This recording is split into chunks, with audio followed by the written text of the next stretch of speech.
প্রথম আকাশের মহাশূন্যকে আল্লাহ এই তারকা দিয়ে বিউটিফাই করেছেন। ইটস এ ক্যান্ডেল, আল্লাহ সাজিয়ে রেখেছেন। আমরা খালি চোখে যেটা দেখি এটা কিন্তু আকাশ না, এটা প্রথম আকাশ নয়। প্রথম আকাশ যে কত দূরে আমেরিকার নাসার বিজ্ঞানীরাও জানে না। খালি চোখে আমরা যা দেখি এটা প্রথম আকাশের মহাশূন্য, এর অনেক অনেক অনেক উপরে প্রথম আকাশ।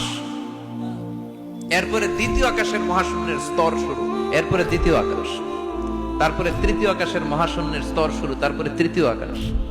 একটার চেয়ে আরেকটা বড়। প্রথম আকাশের চেয়ে দ্বিতীয় আকাশ কত বড় বলি, আপনার হাতের আংটিটা যদি সাহারা মরুভূমিতে আপনি ছড়ে ফেলে দেন, পুরো মরুভূমির তুলনায় আংটি যত ছোট, আল্লাহর দ্বিতীয় আসমানের তুলনায় আল্লাহর প্রথম আসমানটা ঠিক তত ছোট।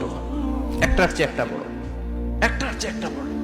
সূর্য দেখে আমরা অবাক হয়ে যাই, 9,30,00,000 মাইল দূরে। এই পৃথিবীর চেয়ে 13 লক্ষ গুণ বড়।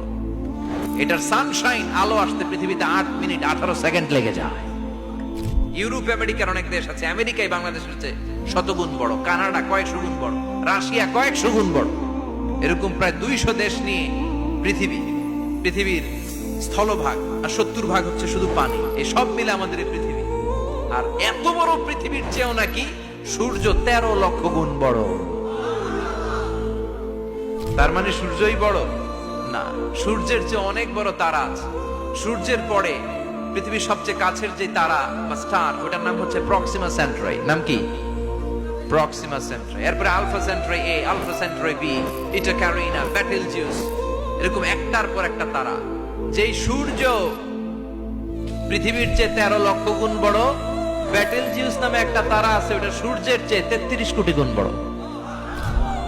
তার মানে কি বেটেলজিউসই সবচেয়ে বড় না, ছোট্ট একটা তারা। এই বেটেলজিউসকে খেয়ে ফেলাইতে পারে এরকম 1000 কোটি গুণ বড় সাইজের তারা আছে না নাই? এরকম কয়েক বিলিয়ন তারা নিয়ে আমাদের গ্যালাক্সি গঠিত। আমাদের গ্যালাক্সি, এটার নাম মিল্কি ওয়ে। এটার নাম কি? আমাদের গ্যালাক্সি। এই গ্যালাক্সিতে আমাদের অবস্থান। এরকম কত হাজার কোটি গ্যালাক্সি আছে আমেরিকার নাসার বিজ্ঞানীরাও জানে না। আমাদের গ্যালাক্সির সবচেয়ে কাছের যে গ্যালাক্সি, ওই গ্যালাক্সিটার নাম হচ্ছে অ্যান্ড্রোমেডা। কি নাম? অ্যান্ড্রোমেডা। আমাদের গ্যালাক্সি থেকে কেউ যদি কাছের গ্যালাক্সি অ্যান্ড্রোমেডাতে যেতে চায়, তার 2.5 মিলিয়ন লাইট ইয়ার্স সময় লেগে যাবে। 2.5 মিলিয়ন মানে হচ্ছে প্রায় 25 লক্ষ। তাহলে পৃথিবীতে সবচেয়ে দ্রুতগামী যে বিষয়টা আবিষ্কৃত হয়েছে সেটা হচ্ছে আলো। এই যে লাইট মারলে যে ছুটে, এই লাইট প্রতি সেকেন্ডে 1,86,000 মাইল বেগে ছুটতে পারে। 1 মিনিটে না, 1 ঘন্টায় না, 1 মিনিটে না, 1 সেকেন্ডে আলো চলে যায় কয় মাইল? 1,86,000। আপনি কল্পনা করতে পারেন? হয়তো মাথা নাড়াইতেছেন। এটা কি কল্পনা করা যাবে? আমার তো তার ছিঁড়ে যাচ্ছে।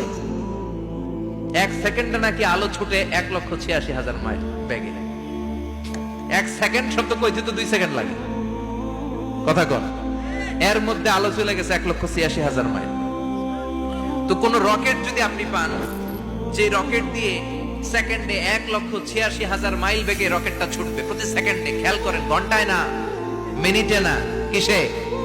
সেকেন্ডে। যে রকেটটা সেকেন্ডে 1,86,000 মাইল বেগে ছুটবে, ওই রকেটটা দিয়ে আমাদের গ্যালাক্সি থেকে আমাদের পাশের গ্যালাক্সি অ্যান্ড্রোমেডাতে পৌঁছতে আপনার 25 লক্ষ বছর লেগে যাবে।